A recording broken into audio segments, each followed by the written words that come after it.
न भाई हमारी तो ताकत नहीं। मुहिब आरफी की ये किताब कई हिस्सों में तकसीम है।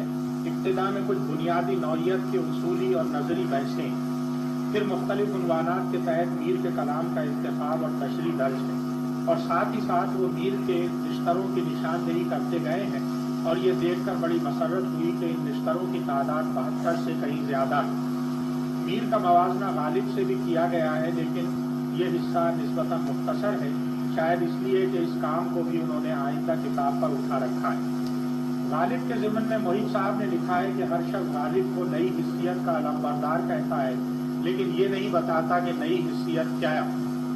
यही सवाल मुहिब आरफी की किताब के उन्वान से पैदा होता है कि आज का ज़ौक़ शेरी क्या है और उसके तय्युन और उसकी शनाख्त के सिलसिले में मुहिब आरफी ने क्या किया है। मुहिब आरफी साहब ने सबसे पहले आज के ज़ौक़ शेरी के तय्युन ही की कोशिश की है, ताकि मीर को हम अपने हवाले से समझने की तरफ तवज्जो दें।